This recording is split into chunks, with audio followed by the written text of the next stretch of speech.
Hi, this is Brent-Anthony Johnson here. Welcome to Basic Bass. Welcome back. We covered permutations in an earlier lesson, and I would like to kind of further that and talk about bass licks and things of that nature, things I found useful.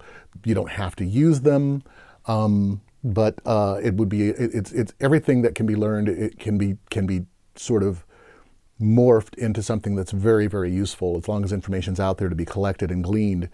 Certainly you can use it to get things done. As we were talking about permutations, it came to mind that another great permutation to play was something else that I came up with as a pretty young kid. And it's the first four frets, again, of the instrument, whereas I was playing sort of 4 fingers per string. I also began playing with my index finger on the first fret of the E string, my second finger on the second fret of the A string, that note would be B, this note would be F, that note would be B, then I would play an octave of the F, and then an octave of that B. So it's basically just playing diagonally across the strings as a permutation. And the reverse part of that would be to take my index finger and play this A flat, G sharp on the G string, this E on the middle with my middle finger on the second fret of the D string, this C on the third fret with my third finger of the A string, and then this G sharp A flat with my pinky on E, the fourth fret. So that exercise looks like this.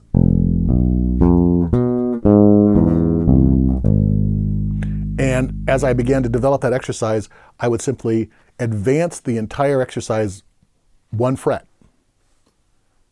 And I would just go as far as I wanted to go, as far as that goes. And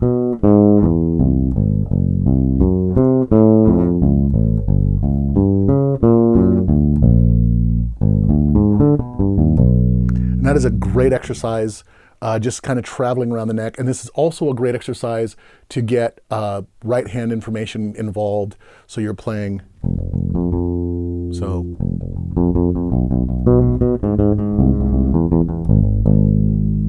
That sort of thing as you're just skipping strings. So, just not skipping strings at all, just advancing.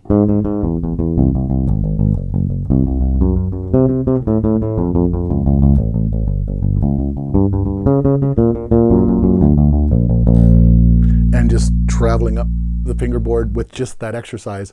And slowing it down, you can again tell yourself the names of the notes. It's a great permutation exercise to play through. And this can go as far as you would like it to go. Again, permutations can be done in any way that you can imagine. Another one of the permutations I used to play would be from index finger, first fret, pinky, fourth fret, middle finger, second fret, ring finger, third fret. So that's another permutation.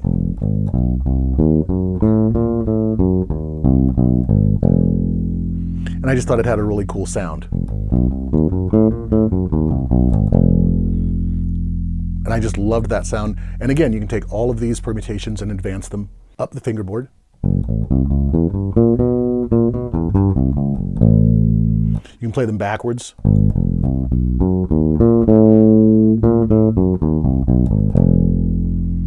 you can do all sorts of different patterns. It really does come down to what your brain creates.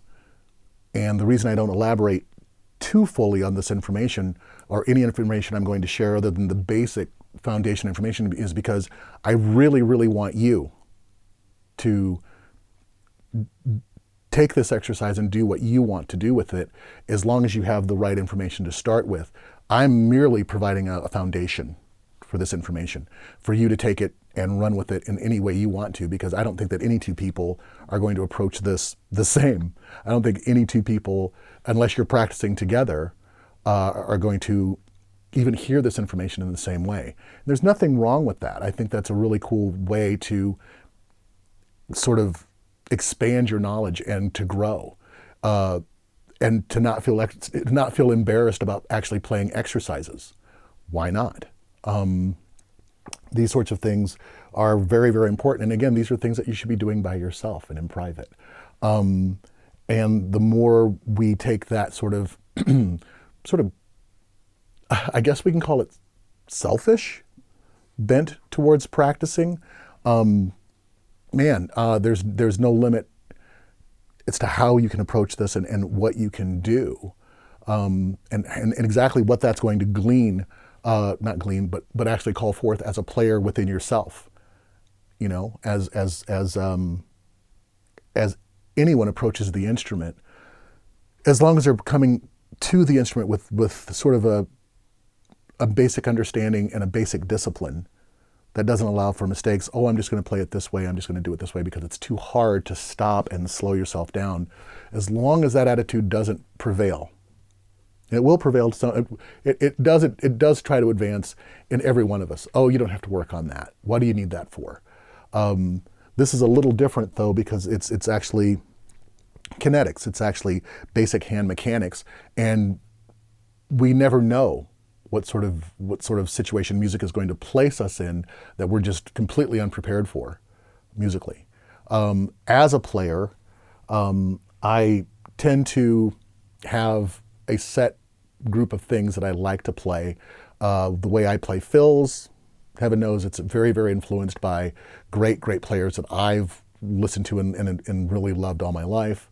It certainly will affect you as you play fretless versus fretted instruments. You can apply all of this information to the contrabass as well, the acoustic bass. And these are just great things to have in your pocket. So when you sit down to play with other musicians, you have a set understanding of the fundamentals of your instrument. So when you start to, just kind of play through information, it makes sense. And so they're just things that we play as musicians that we have to come to grips with how our hands work. So,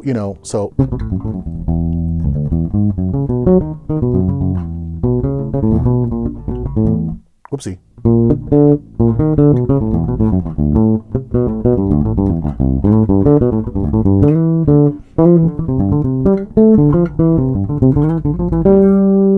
So you heard this?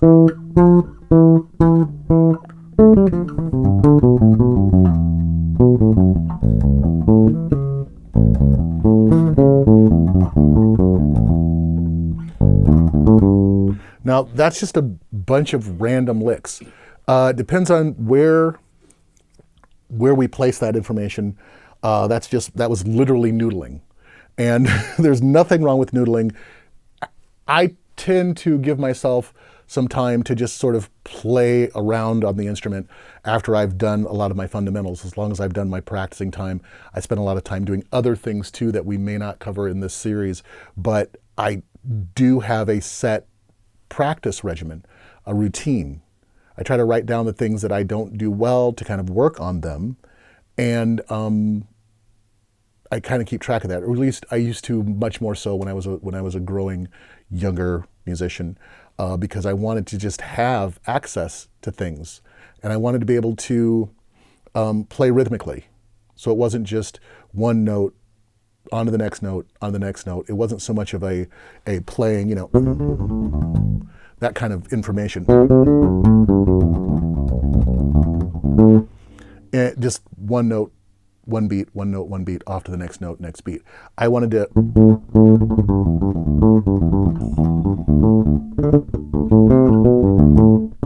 that sort of thing. And that's something I call dead noting. It's simply taking a note, we'll take this D on the 5th fret of our A string, and sort of don't take your finger off the string, simply don't press it against the fingerboard. So it's sort of like not releasing it. So instead of this note, you get this note. And if you look at my finger here on my fretting hand, it's just pulsing a little bit. And it's stopping the note.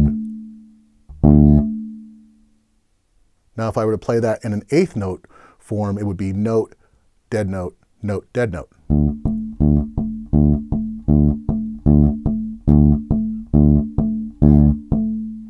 And it's nice to practice that with all of your fretting digits.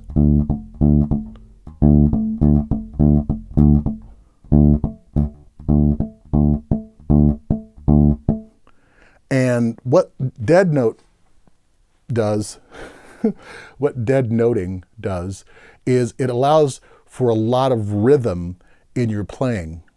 You know, when I was growing up, I played with drummers a lot, percussionists a lot, and I really like the sound of percussion and drums played together, played well, and certainly keeping time on the hi-hat and things of that nature and playing rhythms against the kind of time signature that we're playing at the time, using 16-note triplets and things of that nature, which are really, really powerful in the music. It helps it stand up.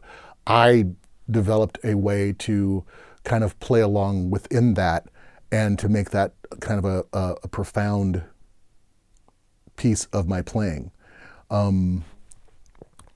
because I just love the sound of it. So, you know, so you got, let me slow it down.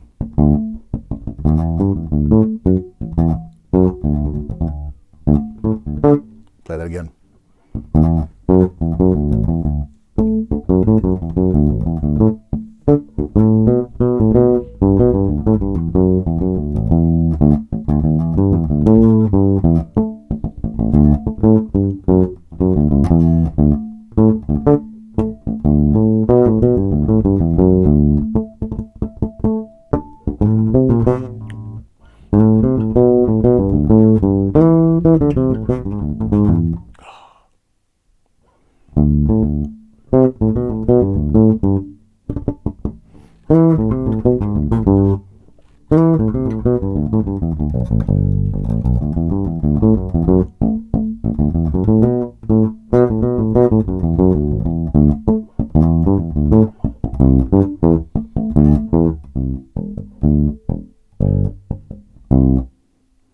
And so I try to add a lot of rhythm to my playing and that sort of thing. It helps me keep time. That's really what this is about. So in part 2, I'll break down more of this dead note scenario. In the meantime, just as we were playing these permutations, try to add some dead noting.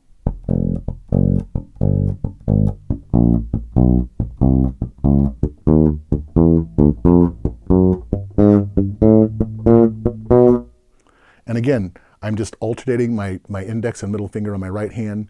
One is kind of designated as the dead note finger. In this case, it would be my index finger. My middle finger plays the note.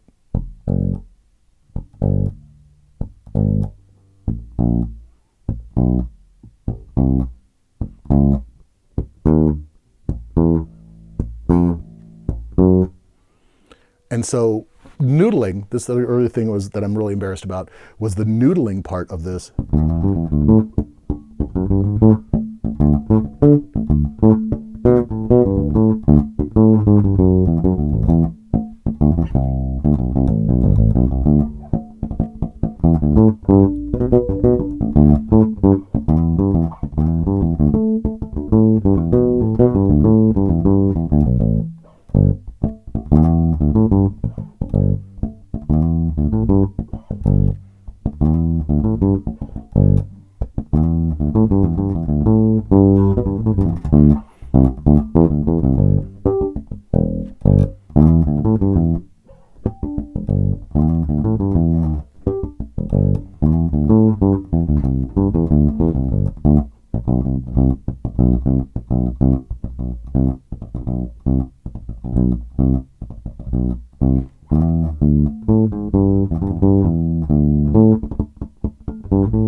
So practice dead noting.